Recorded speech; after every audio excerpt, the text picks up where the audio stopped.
Welcome to The Microscopists, a bite-sized bio podcast, hosted by Peter O'Toole, sponsored by Zeiss Microscopy. Today on The Microscopists, I'm joined by Julia Fernandez-Rodriguez from Gothenburg, and she talks about how CTLS, Core Technologies for Life Sciences, brings together multimodal technologies to tackle shared problems. Core Technologies for Life Science, that was a cross technology. It is not one technology. It's not only imaging people. I love you guys. How she thrives on multitasking. I was already multitasking at that time, but probably the psychologists didn't know anything about multitasking at that time. And that's why they thought that I will be very unfocused, and that will make it difficult for me to go ahead and to focusing on something.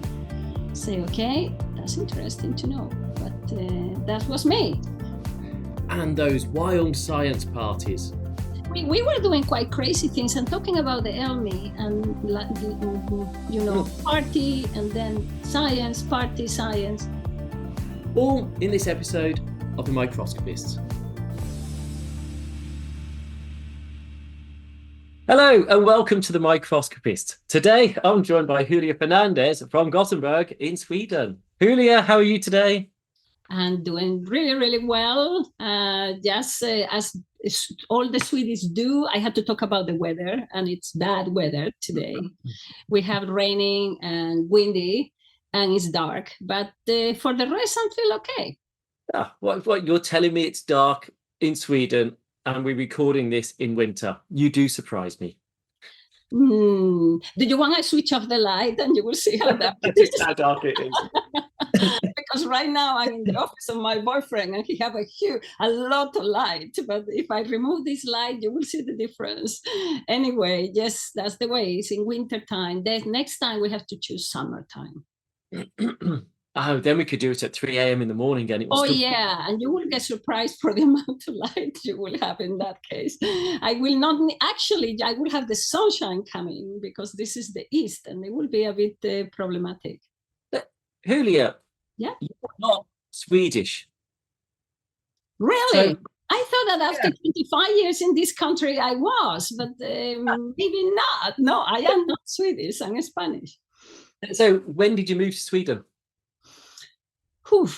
It was actually in two steps. The first step was in 97. I just finished my PhD in 96. I did a first small postdoc in Spain, and then I decided I have to change. And I have two possibilities, one to go to New York and the other one to Gothenburg. And I choose Gothenburg. So why did you choose Gothenburg? When I start to look at Sweden versus the States, definitely I think I feel more European than American. And this is absolutely a women-friendly country. Where I thought that I probably will go ahead much better than if in the United States. Of course, it's competitive in a different way compared to States. And I thought that it was exotic to come to Scandinavia. When I was here, I have to admit, because, I grew up in Venezuela, in a tropical country. Yep. Okay. Yeah. I all my life, I have been traveling all over the world. My parents moved to Venezuela when I was very tiny, 6 months old. Were you born in Spain and then went to Venezuela? Yes. I born in Spain, in Galicia, Northwest, and then my parents moved. Galicia was one of the most poor areas of Spain, where you have to immigrate to go somewhere. And at that moment, to go to America was the best, especially countries that speak the same language, and that was Venezuela, super rich with a lot of petrol and a fantastic country, let's put it in that way. And yes, I grew up in a tropical country. That means I did not enjoy so much snow or anything like that, in the way that when I arrived this country, I was like a small kid when I was snowing, or I was enjoying everything. My colleagues, Swedish colleagues, they were shocked, absolutely shocked, say how she can enjoy that. It's raining, or it's snowing, or it's dark, or it's light. When the first time, as you say, at 3 o'clock in the morning, you open the window and say, what? It's 3 o'clock and it's sunshine? Then and the summer is beautiful, of course, in Sweden. Then for me was actually, yeah. And at that moment, actually, I was married with a Spanish guy. And I thought that, well, Europe is closer. Yeah, but when the ladies decide to go ahead and do things, well, some gentlemen that do not understand. And in the end, we divorced. I mean, it was it was personally was quite threatening. And that's why I say I did in 2 steps, because I came back to Spain. I went to Spain, and when I was there, just before we left, my boss here in Sweden, Gunnar Hansson, he told me that why we not write for a Marie Curie grant for a postdoc, Marie Curie, and I told him, why not? Okay, let's do it. Then I did, but then I left because I didn't feel well due to the divorce. And when I was in Spain, I got to know that I got a fellowship. And that was, I think, the big change in my life, actually. And I really, really thankful to the European Commission to give me that fellowship, because that make a big change. It will have been more difficult in Spain and more complicated to do things. But to get that fellowship allowed me to come back in 1999 to Sweden, with much better position. Sweden was the first country that made that fellowship a contract. And then I have a contract. It was my first contract after 33 years. It took very long time. Before I just have fellowships and fellowships and fellowships. And I stayed, and maybe, my boss, Gunnar, he told me, actually, when I arrived, I don't know, I told him that you may be a wizard, because he told me, you are not going to leave Sweden.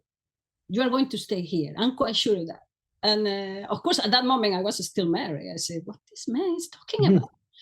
Anyway, I managed to get a fellowship to stay and to stay and to stay. And I'm here. He's right. At least for the moment, he's right. And that's quite many years now. I mean, 23 years, 24 years. And then I went there for a postdoc. I came here for a postdoc, and I don't regret it to have chosen Sweden. But you're no longer postdocing. Your career took another step, didn't it? It's a step change in direction. Yes, I did. And when I finished the postdoc, let's put it in this way, the Marie Curie, at least the timing that the Marie Curie was, I was a discussion as well that I had with my boss, and Gunnar told me, well, there are a couple of possibilities. One of them is that I will help you and try to create your own pathway as a PI. And there is the timing, you are still in good timing to apply the first grants for people, for juniors, how to speak. Mm-hmm. And I was almost in the limit. I mean, I did it in 96. It's quite a long time now. Long time, too long time. And it was at the same time the facility. I mean, it was the famous era after the post-genomic, that all the core facilities started everywhere, included in Sweden. And there was a big foundation, a private foundation called Wallenberg Foundation, that have gained money to a consortium of different universities, including Gothenburg University, to create the core facilities in the southwest area of Sweden, means Gothenburg and Lund. And our facility, the imaging facility, that's the one I have here, Center for Cellular Imaging, we started actually around 2002, and the project started in 2000. And we have to run for 5 years, getting money from this private foundation, buy instruments, pay people. And after that, it has to be take over by the universities. And then they told me, well, there is this possibility as well, where you could actually working in this facility, and the person will run this facility is this group leader in the EMBL called Tommy Nilsson, that he was going to come back to Sweden. He is Swedish, and he was coming back after 18 years, come back to his country. I mean, he had been around the world doing his PhD and things more than in Sweden. He still are now in Montreal, but never mind. And he's recruiting people. He wants to have 2 people. He wants to have a physicist and a cell biologist to work in the facility. You can apply that one. Then I just looked at the possibilities and I thought, okay, this sounds good. I mean, my postdoc was started with a lot of molecular biology and cell biology, and I felt really, really comfy on the cell biology part and looking in the microscopes, playing in the microscopes. By the way, when I was very tiny, I already got a microscope. So what was your first microscope then? Oh, well, it was a tiny microscope. It was the chemistry kit. I don't know why they have the microscope, but it was the chemistry kit because I want to be into the STEM and the science, biology. That was something that I loved. I want to always be a biologist. This was under the definitely what I want to do. And then I asked my parents that I want to have something. I thought that of course, it was very difficult to get light in that little microscope to see something, but definitely was amazing. I mean, I did not have the lag that some kids have now, that like you do in your facilities, or we do as well, that we left the kids to get in and playing with these machines. No, I didn't have that, but I thought that this is what I want to do. And I have to admit that actually I want to be a marine biology, not fundamental biology. Okay. But in Spain, in Galicia, where I was in the universities, I did the career. The marine biology was not defined in the way I like it. And you have to do like a zoology. And I love Sweden, and probably Linneo was a great person, but all this catalog of animals and plants, I found that extremely boring to go through. And I say, okay, no, I'm not going to do that. And then, okay, the other choice was fundamental biology. And then biochemistry was what I felt. Yeah, biochemistry and microbiology, virology, virus are amazing creatures. I love it, and I want to try. I tried to do a PhD there, but in the end, actually, I chose biochemistry, and this is where I did. And I'm not regretting neither not to have done marine biology, but sometimes I remember that I actually want to be more. And it's not because Jacques Cousteau. Even so, I love him. I thought that he was wonderful, and see him underwater and all these things that they created. But yeah, I mean, I think after I started with fundamental biology, more biochemistry, the problem was always one of the people was asking me, what you study? Biology. Oh, is that with the plants and animals? And it was a bit annoying as well. I mean, I had to explain, no, I do molecular biology and this and this. And it was very difficult that people understood exactly. It is harder conceptually. Yes. A good way to think about this, if you're in the back of a taxi and the taxi driver asks you, well, what do you do? It's never the easiest answer in the world. Even saying, oh, I'm a microscopist, and they look at you thinking, what, you play with microscopes? And you immediately go back to the microscope you had at home or the microscope you had at school. No comprehension. These are £1 million instruments and what you can do with them now. And it's not just that, as you say, you're a biochemist. It's a biophysics tool as well. You can watch the dynamics of real-time events inside living cells, and it's very hard to describe to a layperson the complexity of what you're looking at in an easy way to comprehend, because not many people go beyond what a cell is. But we actually play with microscopes, people. We actually do that. I mean, in a way, we do that, and we love it. And of course, we play in a special way, but we actually do it. And yes, it is not so easy to explain. I just decide to say scientist, and then of course when other people look at me and say, no, you don't look like a scientist, and then I say, okay, how a scientist have to look like? And they say, you look more like a designer. I say, okay, I always take that as a compliment because I like jewelry and things and that. I say, no, but I say, you don't look like scientists. And then I always wonder what the people think about scientists will look like.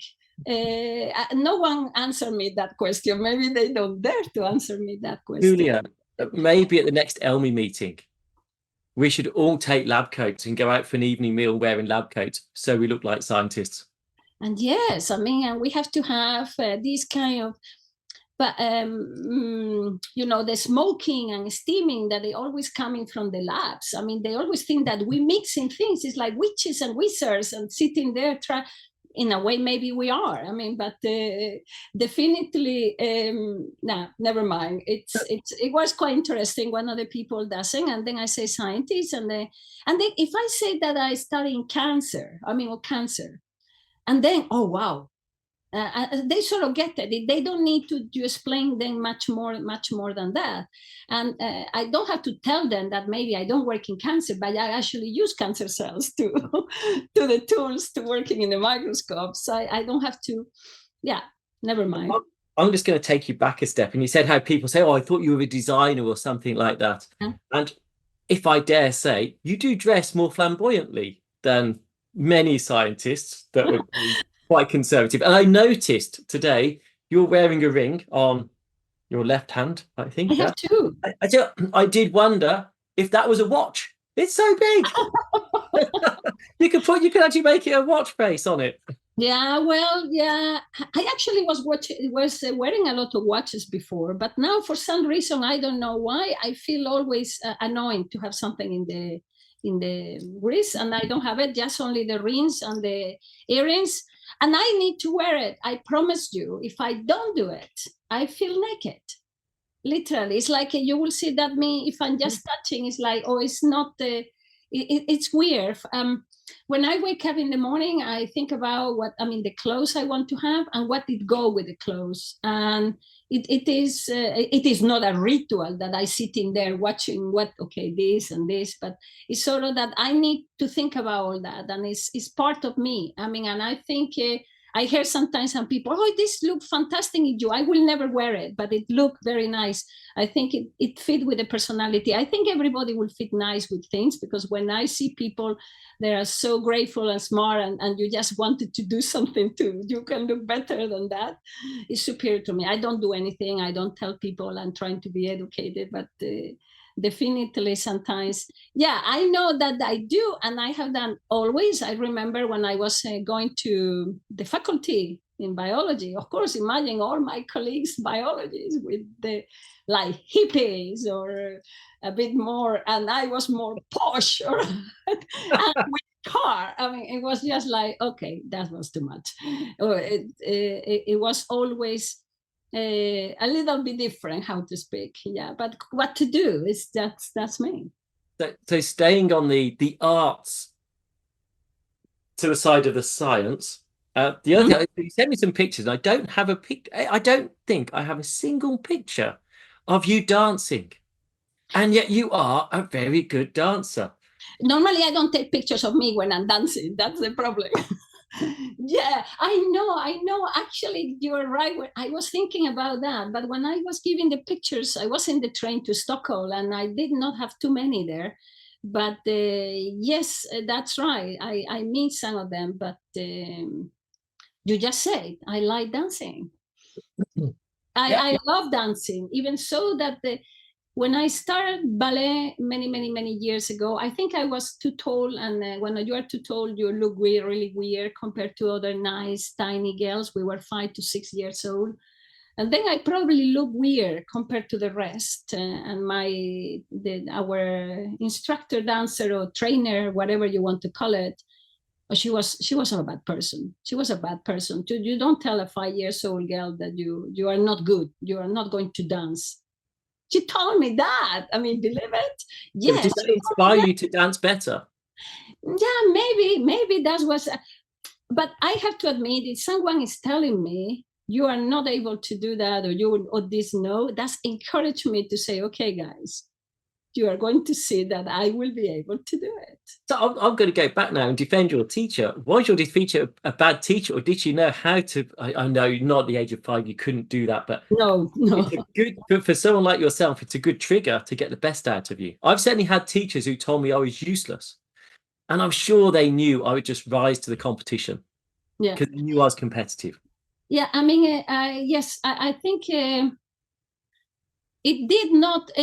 The problem is that I think I have a strong character and personality, and even when I was a kid, I always knew what I want. Very clear. If I compare to other kids, sometimes I was looking then like, what the hell is going on with these guys? I mean, and other kids that they just cry because I was lacking many things. I mean, I grew up with in Venezuela. My parents was close, but I was living with my uncle and aunt that they did not have kids.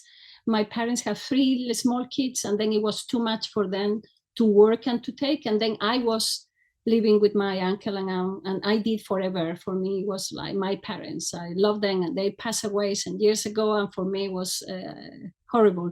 But they allowed me to be, or helped me to be who I am now. It gave me all the freedom and pay my career and everything to where I am now. But definitely, I could use this that they tell me you are not doing well or you are not good enough or whatever, to not, oh my gosh, depressed and doing nothing, not the other way around. Okay, I will prove you one day that you have.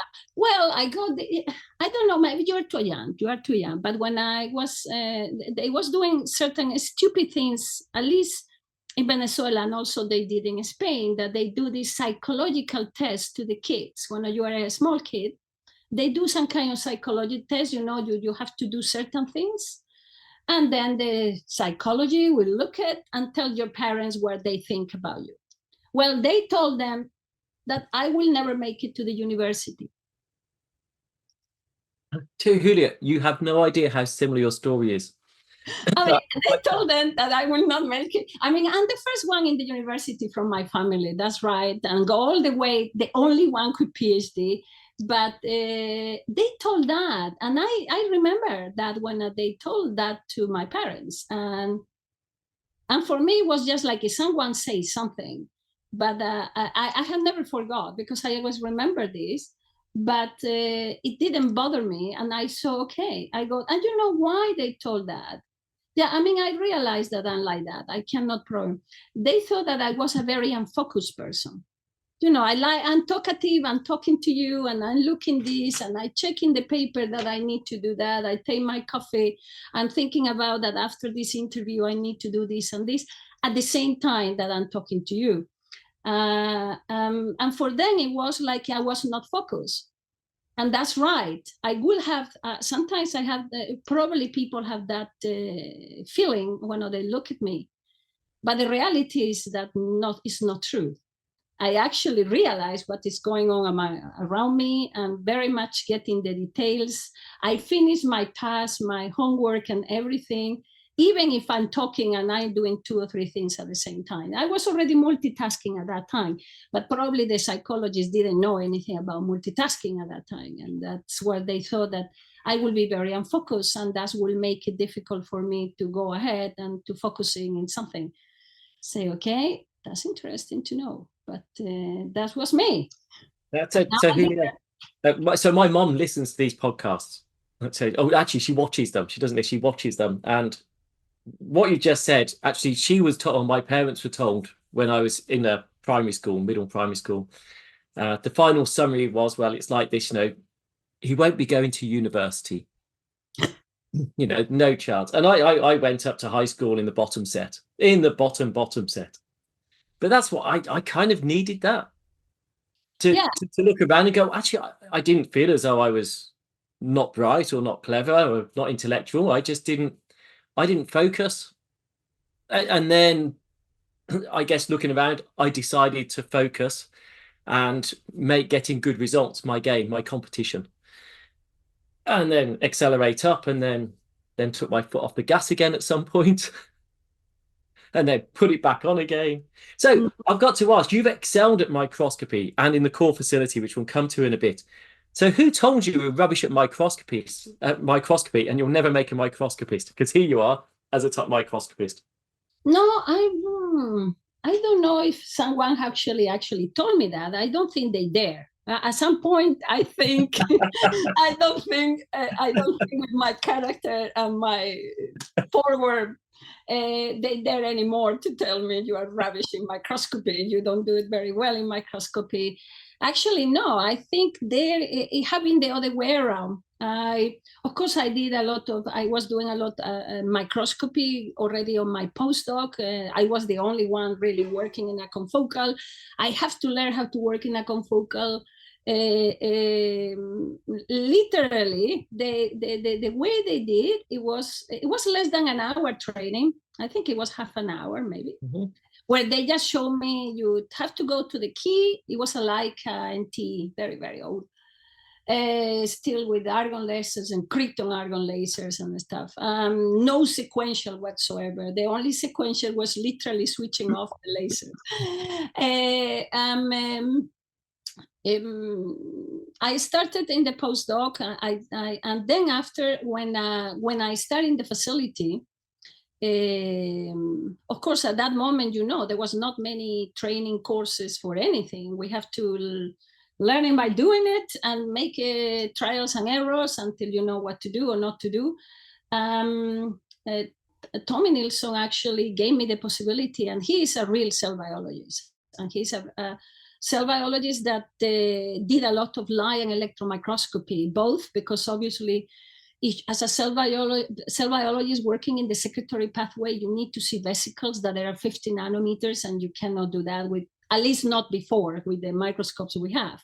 On light microscopy, you have to go to EM. And he was the one allowing me as well to enter in the world of the electron microscopy. And I started to do both light and electron microscopy. And he was very surprised of my hands because I think I'm quite good doing these things. And there was the same with experiments. When I came to Sweden, my English still is not fantastic now, but at that moment it was zero as any good Spanish. I think the new generations are much better now in Spain with English, but in my generation, we were zero in English. They thought, okay, this postdoc doesn't speak English, come from Spain. They thought that Spain was the third world, Africa, close to Africa. Yeah, more or less like that. And suddenly when I start to do experiments, because of course for doing experiments, you don't need to talk and you just prepare. They were amazed with the results.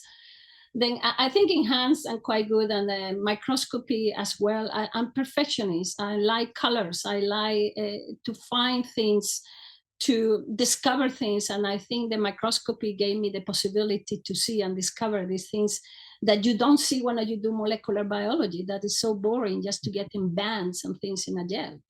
But no, I think there actually I got compliments more than you are a terrible microscopist. I was teasing Julia. I know, but I love it that I know you. But there was a good question as well, because I actually asked me to think, did I get that? I go sometimes. Yes, of course, you probably get sometimes when other people, some user tells you that you don't know what you're doing, and it's actually the sample or the microscope is not working fine and things like this. But no, I think in microscopy, I didn't get the same thing as not going to the university. That was a bit too much. I'm going to switch it. You said your passion for marine biology as an infant, and you sent me some pictures, and this is nothing to do with your studies. Oh, wow. Yeah. But no. Send me. Oh, you look fantastic in that background. Well, this is my new hairdo. Do you like it? Yeah, you are in the middle of the crayfish. All these crayfish. Is it a paella or something? Well, yes. Well, I will not call paella. Is it your own dish, or did you go out and eat this? Sorry? Is it your own cooking, or is it something? Yeah, it's my own cooking. This is one of my hobbies. I mean, I love it. I love to cook. I think it's like... Yeah, so... Well, that's not my cooking. That's not your France. That's France. So many pictures of food and drink. So many of them. I know. I think, and actually, I obviously I see you on Facebook as well. It's quite obvious you have a passion for food and cooking and eating out. I like good food. Let's put it in this way. And when I moved to... that's what I'm going to tell you. I forgot. My uncle and my aunt, they were cooks. They're chefs. They knew how to cook. And when I learned how to eat anything since I was a tiny baby. I was eating anything, normally babies, they want only sausage and fried potatoes and things. No, I have very sophisticated food all the time. My palate was very, from the early on, understood the good food. And I grow up with that, with people growing with good food, always thinking as well what kind of nutrients you have in the food and what you get during the week that is balanced. I remember even when I was in the university in Spain, I have a car and I was coming home to eat home. It was very seldom that I was eating the disgusting food that you get in the faculties. I was going home to do that. But saying so, because I was a very good student and very focused on that, even so that someone else say I was not going to do it and not focus, I was. My uncle and my aunt, they always told me, your job is to study and to finish. And I was never cooking, I promise you. Where now, when they pass away, I feel really bad sometimes that I could not get some of the recipes they did and things that I have to come up, just remember the smell and the taste. I try to mimic what they did. Yeah. But when I moved to Sweden, and I say, okay, I have to cook, I have to do the things. And in the beginning, many times I was calling home, how do you do this? What do I need in this? Slowly they lose memory and things. I could not do that anymore. And then I start to enter, I don't like to cook every day, let's put it this way, but weekend, and I love to go in the Saturday to go and buy the food in the small market. Where people know me now, the fruit here, the vegetables there, the fish. Like I was in Spain. Unfortunately, I don't have the same resources in many ways here in Gothenburg compared to if I was in any other city in Spain. But I have found the places where I can find where you have behind. I just wanted to say, I will not call paella. Actually, paella is the pan. I guess you know that. Not a dish, is the pan. And just that the Valencian people doesn't get annoying with me because they will say that's not a paella, this is rice with seafood. That's right. But yes, you can say that is a paella because that's the pan, and with rice and a lot of fish and seafood and some vegetables. And I think you'll now use this as one of your Zoom backdrops, because it is a very good backdrop with your head bang in the middle of all these crayfish coming out of it. You look fantastic. You have to have that background. So you eat out a lot, so you socialize. So you sent me this other picture, which I need to get out the way slightly. Again, glasses of wine, this time white instead of red. So over on the far side, I presume is your partner? Yes, this is Martin. And as you see, first we show food, now we show wine. This is actually a fiesta of the wine. In Spain, in Galicia, as you see, it's a white wine. We have fantastic white wines in Galicia. Galicia is in the northwest coast of Spain, just above Portugal. And then, now with the climate change, probably we will change as well the type, but the white wine having always the best, the one we are now is called El Rosal. And this is a small, tiny town that is just close to a river called Minho.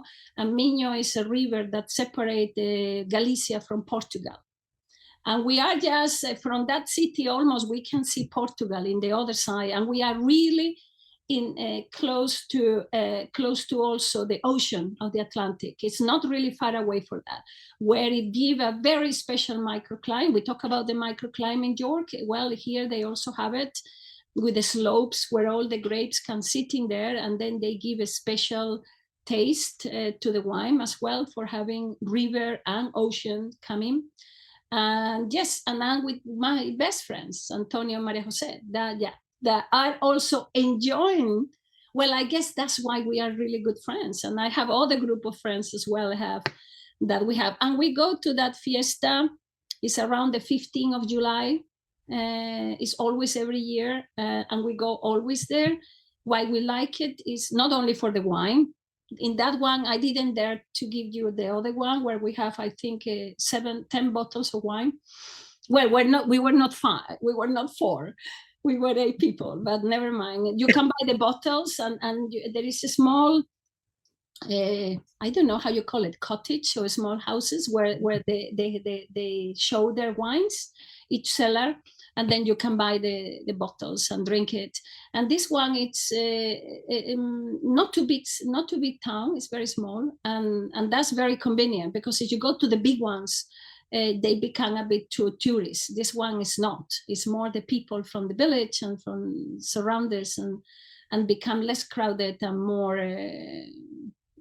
like a village fiesta than a city. So I love it. The food and the seafood especially reminds me of where I first met you. And I bet you can't remember where we first met. Okay. That's So interesting. the first time we met was Elmi in Gothenburg, That's right. organised by... I thought that you were going to tell me another place. I say, have to be Gothenburg. No, it was back at Elmi, which was in 2004. 2004. And see, actually, so there's no food you do not like. Would I be right in saying that? Snails. Snails. But I have phobia from them. I can just not. That's the only thing. And I probably regret it all my life, but I cannot try, because probably they are very tasty. I mean, in France and Spain, we are quite good in preparing them, but it's superior. I can't do that. I cannot even think about to take the snail out and eat it. I will just die before. That's the only thing so far. So snails. Snails. The one thing that I really don't like is shellfish. You don't like shellfish? No. My gosh. I know. And now, can you remind us where we went for the banquet dinner? Gothenburg, Elmi. Oh, that's right. But I have to say, and I love her very much, that was a decision of Maria and Tommy Nilsson. I was absolutely, I did not actually decide. At that moment, we have Maria and me, two different, she have to deal with the Elmi, and I have to deal with the facility, because we start the facility from scratch. I know where every machine is connected in my facility, because we started exactly at that time. I mean, 2003, 2004. Okay, but that's good to know. Shellfish. And in fact, I wasn't the only one that didn't like it. I did another podcast recently, and he said, "Oh," and I went to this conference. Now, where was it? I said, Gothenburg. He goes, "It was. I remember it." There was only one thin, small piece of bread that we could eat. I didn't eat. Okay. Yeah, that was yeah. I tell you what, I was the best mate of so many people who wanted more shellfish. So it was, well, can we have some then? And they were just, it was a lovely location though, but that was the first time that I think we met. Yeah, that's right, because that's the West Coast. I mean, obviously, I love to be, I always said, of course, if I move to one country or to one place to another, it has to be close to the sea. The sea has to be somewhere, and West Coast is a nice coast. And of course, a lot of seafood in Gothenburg, not as much as in Galicia. I mean, Galicia is crazy for that, but that's good to know. If I make a party in Galicia, don't worry, because we also have one of the best meats of the world. Then we can compensate the seafood. And thinking of Elmi, I don't know where this picture was taken, but it could easily have been Elmi. You sent me a picture of you. Oh, yes. And Kurt. Yes. So Kurt Anderson, who's also been a guest on the Microscopists. Yes, love. That was in Turku, in Finland. Ah, so it is a recent. Yeah, that's a recently one. Yes, because actually for quite a long time, Kurt left us in the Elmis, and he was not coming to many. And I think that was one of the first ones after he came back again to the facilities, a bit more focusing. You have the heart behind you lit up in neon lights, and I'm looking at your eyes, and I'm looking at his eyes, and if I was your partner watching this, I'd be saying, what's going on? Because look at that look. It's love. I mean, it was a bit weird thing. Right. All over the place, the love. I don't know. They probably lose love. I don't know. But we couldn't resist the temptation. And Kurt and me, well, we're crazy. That's it. I think but we love each other. My boyfriend is not jealous. That's a good thing. I'm going to ask you some really quick fire questions. Okay. So, Venezuela or Spain? Spain. Venezuela or Sweden? Sweden. Sweden or Spain? Spain. Oh, there goes your Swedish passport. I don't have Swedish passport, that's why. Are you an early bird? I can never say Sweden, but definitely. I think I know the answer to this because we're recording this for those listening in the morning. Are you an early bird or night owl? 9.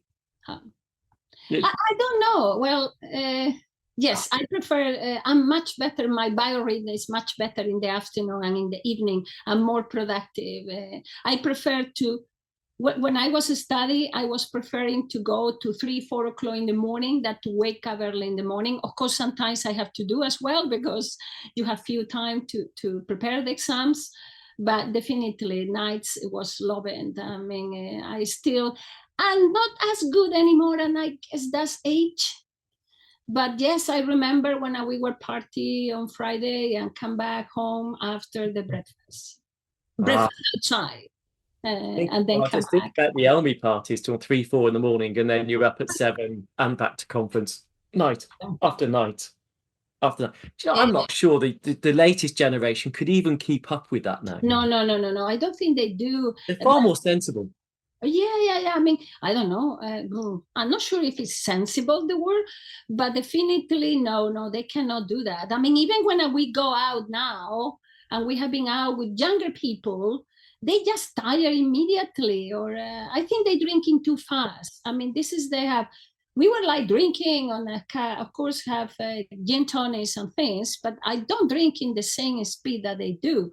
Then if you drink in that speed, obviously you are tired in a couple of hours because they are too drunk.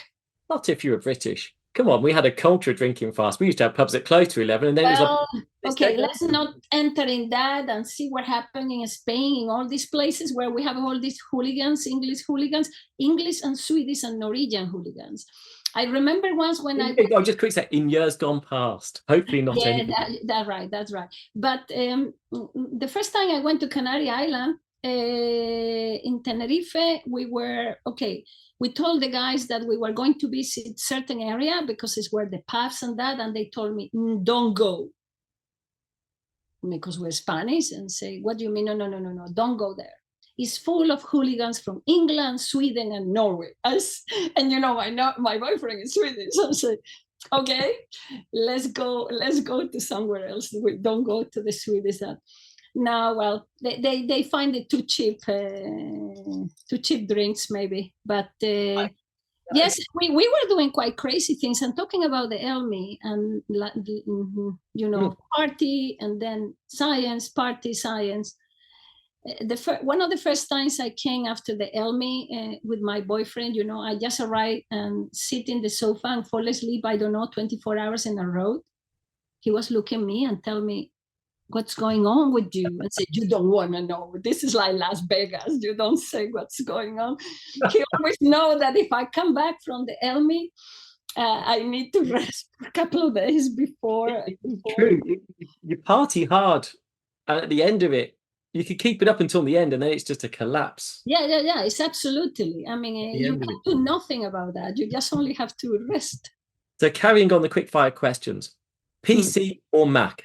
Mac, absolutely. My experience with PC on Windows 95 was more traumatic and experience of my life in computing. Okay. After that, no, Mac. McDonald's or Burger King? Neither. Oh, but you said you didn't dislike anything. Okay. Come on.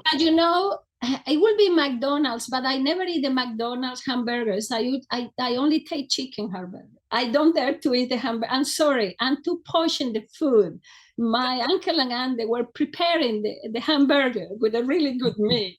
It's just, and sometimes I have to admit, when I came here to Sweden and they give you food and vegetables or something, and when you come from a country like Spain where we have sunrise tomatoes and things, and they think, is that good? And I have to say yes, and then they realize that no, that's the same. I mean, I cannot eat the hamburgers for either, but yeah, McDonald's will be the choice you have to do. Tea or coffee? Coffee. Good choice. Short or long? Depends. Okay. Depends. I mean, short for the espresso, long maybe for the cappuccinos. But I more than long, I like double. I like strong coffee. I mean, strong coffee. Beer or wine? Wine. I mean, absolutely. That question was not have to be asked. Of course, I will drink. If you see me drinking beer, is because the wine is undrinkable. Yeah, but yeah, unless it's good wine, it's not worth the effort. Yeah, no, it's Red not. or white? Huh? Red or white? What's your preference? Red. Chocolate or cheese? Cheese. Okay. And your favorite food? That's very difficult. I cannot tell you actually what is my favorite food. I love fish and vegetables, but I cannot choose one after the other. Okay. The only thing it has to be good food. That's it. If there's good food, every food is favorite. And you always said your least favorite is snails. I've got to say, have you ever tried snail racing? No. Remember at school, people used to get snails and used to race. Yeah. So, no, how I do that? I have phobia to the guys. So I remember this and thinking, if I took the shell off the back of the snail, it might make it faster. But if anything, it just made it a little bit sluggish. Oh my gosh! Did you do that to the animal? No, it's okay, good. Oh my gosh! Come on! I can't believe that joke fell so flat. No. TV or book? Book.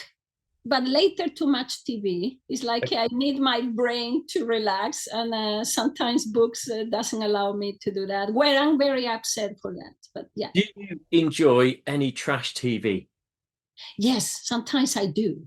So what's your trash TV? Go on, what's your I don't know. Right now, for example, the Christmas stupid Christmas fields.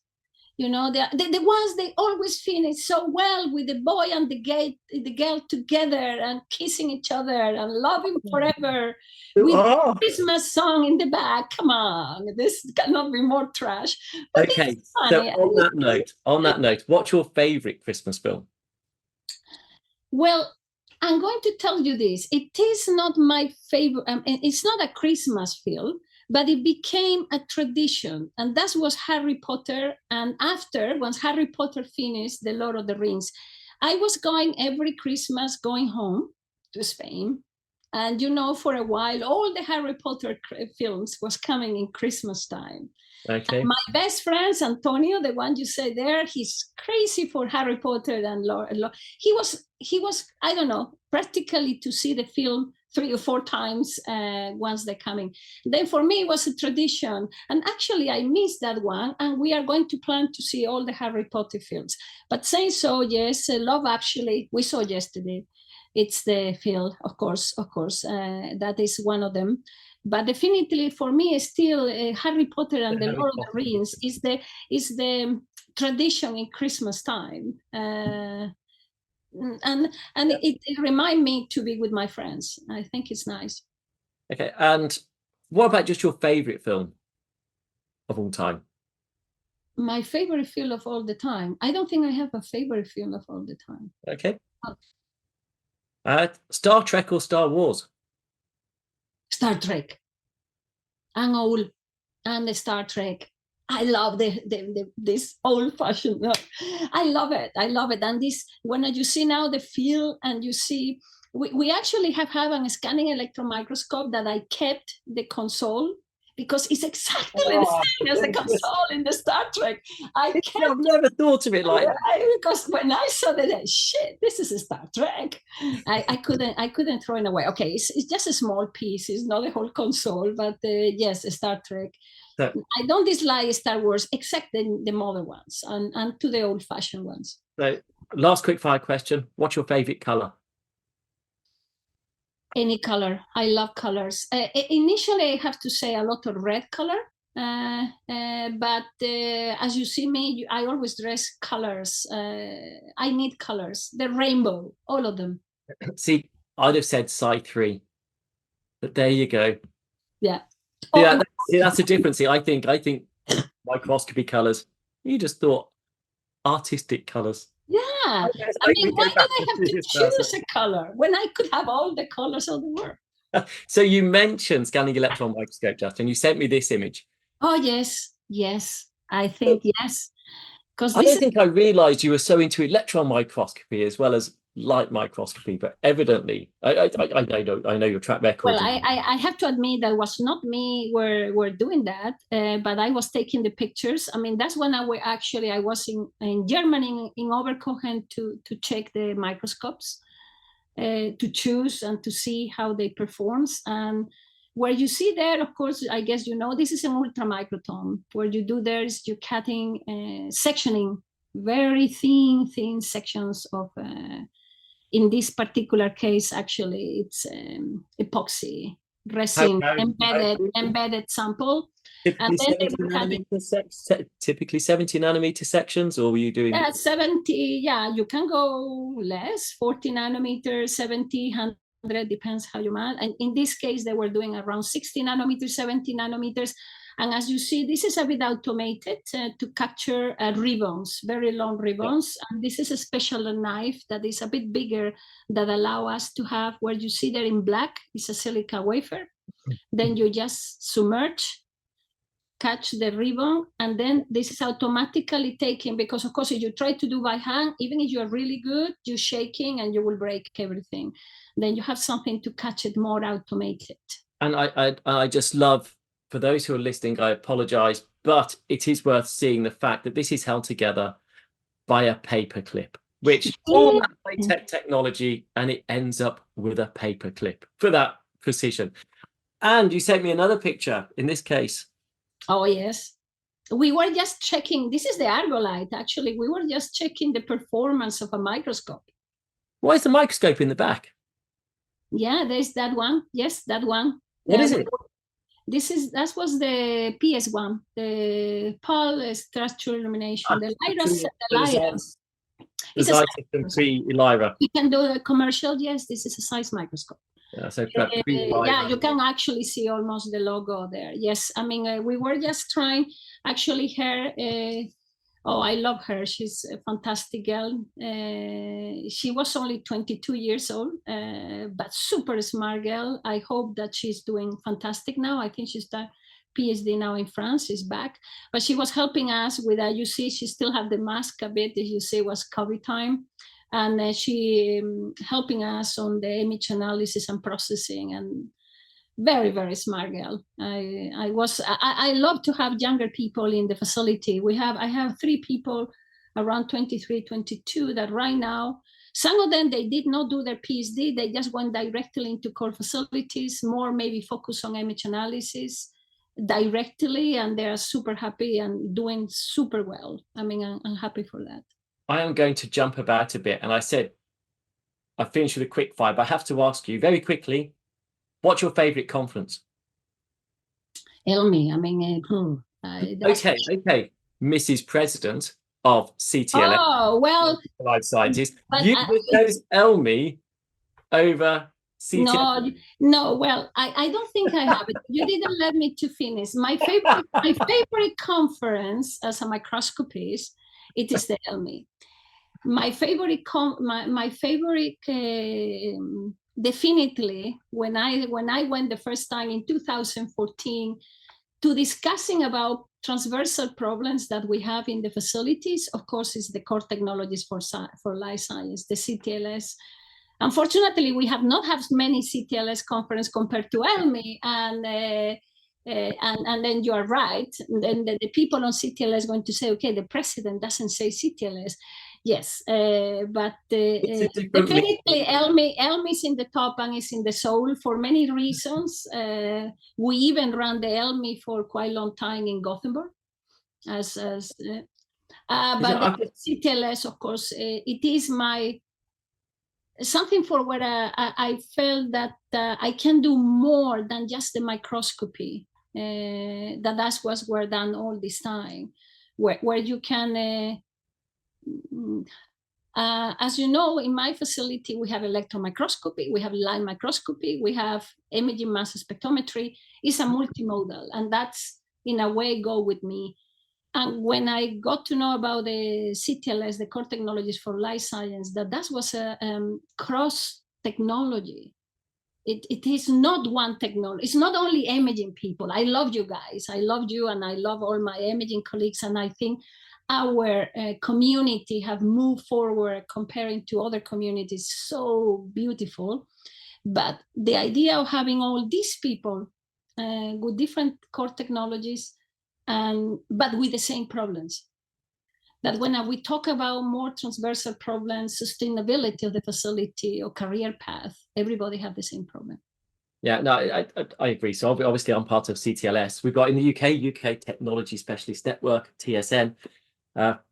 Obviously, I've just realised we are Mr. and Mrs. President. Did you realise that? Yeah, I know. I was going to tell you that yes. Congratulations again. Now I can tell directly. Now you are the RMS president. Don't ask me what my favourite conference is. Yeah, no, wow. No, I will not ask you that. No. I cannot ask you that question there in you. No, who could dare ask such a question? Yeah, no way how you can do that question. But how old it is, the Royal Microscopy is quite old, no? So the society is, oh goodness, 180, 185 years old. Yes, yeah. Yeah. The one we have in the Nordics is 70 years, and I think the Royal is even more. Yeah, I mean. So the journal itself, the Journal of Microscopy, is the first, the longest standing dedicated microscopy journal anywhere as well. And what's really cool is the impact factors just starting to creep back up again. And there's a move in the UK actually that impact factors of where you publish are not so important anymore. It's the quality of the science you're publishing, regardless of where it goes. And so when the universities are judged and academics are judged, it's no longer on the hierarchy of the journal, but the quality of what you've published in a journal. And that's really helping. So now the Journal of Microscopy is getting more high quality publications because people, I don't know, I think they want to be there. They want to publish in the journal where everyone in microscopy used to publish, and it's super quick. Yeah, this is comparing to other places. The same volume of all your nature methods and stuff, which is awesome. But they get a huge volume of stuff going in, whereas the RMS, Journal of Microscopy, is just microscopy. Everyone on the panel are experts, so things just get turned over really, really fast. But I envy you in UK in terms of the microscopy in general, for light microscopy and also for electron microscopy. I think you're working really much as a community anyway. If you compare to other communities, I think France is the other country where I see as well that they have a strong, but comparing, I guess it's the tradition in the country in terms of microscopy. Were made that, but also you just say that about the technicians, the technician scientists or the technicians commitment. Yeah, this is like a CTLS but in UK, and I love it because in a way, but it's something that we need to think about in CTLS. This is happening in other countries. It's like the seed. CTLS have been the seed to people in other countries to start thinking more. I want to see in that way. And try to do, and obviously the communities, if you do in UK or in France or in Spain or in Sweden, people maybe will be more open to participate in that because they see much closer. It's in UK, and you discussing the problems that UK have that maybe Sweden doesn't have, or the other way around as well. Yeah, and for UK so the UK Technology Specialist Network, which is very much a sort of UK CTLS, but it's not just for life sciences critically. And I know. Physical and the arts, but it's really, it complements quite nicely because that meeting will get around 250 in Bath coming in this coming year. CTLS gets around 300 people, but that's from all over Europe. And I think most of that 200 odd people coming to CTLS couldn't go, to the TSN meeting, couldn't go to CTLS. Yeah. And so I think there's a home crowd, but then you've got those like ourselves who are looking after multiple cores, quite senior in post, that need to look across practices globally and have influence over the politics of core facilities globally as well. So I think they each serve slightly different communities, but they all interlock really closely. And the UK light microscopy facility meetings, they've been going now, well, I don't know, 16, 17 years, maybe. 2006 or 7 was the first one we had. But again, it's had quite a big influence back to our funders. So it's, that is a very UK-centric meeting, whereas other meetings like CTLS, very European, ELMI, European. There's all sorts of... No, I mean, I think there is a complementing here, definitely. But it's also something that they have to make think as well to the European organization, thinking about if we have this more community building in the countries, how we have to the strategy for the next years, how we have to do, and that we maybe have to have more relationship with actually these communities. And as you say, maybe they cannot come to the CTLS in Brno in 2025, but they go to UK. But there is a relationship there where because the important thing here is that we don't fragment it, because if we fragment it, and then it will be more difficult to do what you just said. If we want to advocacy for something, and suddenly in UK they say A and I say B and the other one say C, it's very easy for the big guys up there to tell you, oh guys, you don't make your minds. You don't know what you want. This is what they're doing in Sweden when we realize that, guys, we need to work together, form a knot, working all together to be able to convince the national government or the research council into helping us and be a national infrastructure. You have to work together, and I think this is where we need to do. It's just thinking, not fragmenting, but actually complementing. No, well, obviously, fully agree. Yeah, sure. I'm part of that. Part of those initiatives. Mr. President here. I'd say we are actually up to the hour mark. Oh my gosh! I know it's too fast, but I have to ask just 2 questions for some quick answers. So not quick fire, but is there anyone you'd like to, or is it 1 or 2 people you'd like to say who have been your inspirations besides your dance teacher when you were 5 years old? Is there anyone in particular that's inspired you to be as successful as you've been? I have to say that the bosses I have, Gunnar Hansson when I was a postdoc, Tommy Nilsson after when I started my career into the core facility, and Göran Larsson, that was actually the head of the core facilities some years ago, they have trust in me. I can be very crazy and have ideas, and I have vision that not everybody see immediately. And then when you tell them, except Tommy, I mean, I think Tommy have teach me the vision. I mean, if you have it, go for it. Other ones, when you tell we have to do this, they look at me like, what? Just let's do it. And then they have left me to do it. And even so that they were not sure if this is going to work.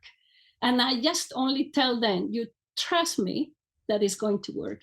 Then I will not say that they are mentors, but there is people that have trust me and that have allowed, because if they were my bosses, if they were not allowing me, because I mean, if I have that view and that vision and I want to do that and they don't allow me, it will be a problem. And I think I was just telling you before we started that in 2008 in the facility, Tommy left to Montreal, became professor there in McGill University. And he was the first manager of our facility. And I became the manager, but I was the manager of myself and 10 microscopes. From 2008 to now, we have 8 people working. We have 18 microscopes. We are a national facility in 2 different infrastructures, and we are part of the Eurobioimaging. I think I have done a quite good job to actually, and I will not tell you the person that say, but we were in one of the very, very first Eurobioimaging meetings in 2009, when there was still the preparatory phase for the Eurobioimaging. And there was a professor here in Sweden, and he was there. he didn't know me very well. And he said, okay, that was 2009. Tommy left in 2008 in the end. And then they say, okay, we are all well except the facility in Gothenburg, because Tommy Nilsson have left. And we don't know exactly where it's going to happen. And then I was there and I told them, don't worry about Gothenburg, just worry about what we need to do right now here. Just don't worry about Gothenburg. But that was actually, I will not tell you the name. The person after that changed their mind, and he realized that, and he loved me now, and he knows that. Yeah, and it sounds like Tommy obviously had a very big reputation, and they were worried about who could step in. And if they didn't know you, you've shown that you can more than step in.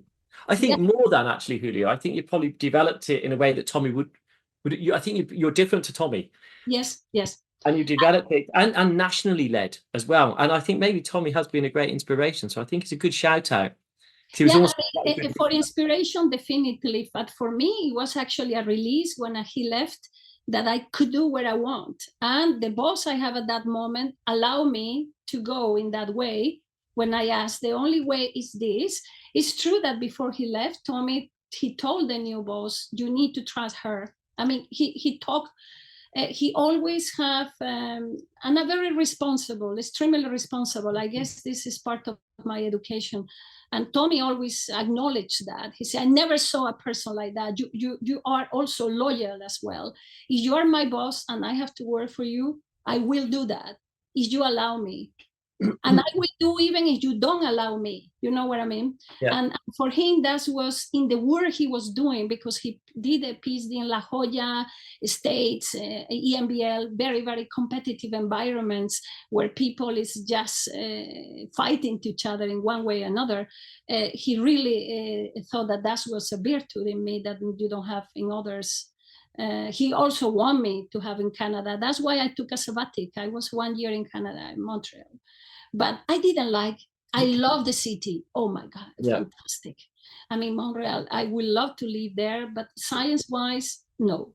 Okay. I was very disappointed on McGill. I was very disappointed. Very different climate. But anyway, Julia, we are over the hour. So we should stop there. But Julia, thank you very much. Thank you, everyone who's watched or listened. Please don't forget to subscribe. You can listen to people we've been talking about previous episodes and in future episodes. Julia, thank you very much for today. Thank you. Thank you. You've been great. And actually, there's bits I didn't know about you, which has been really great to listen to. Thank you. Thank you. Thank you for listening to The Microscopists, a bite-sized bio podcast sponsored by Zeiss Microscopy. To view all audio and video recordings from this series, please visit bitesizebio.com/the-microscopists.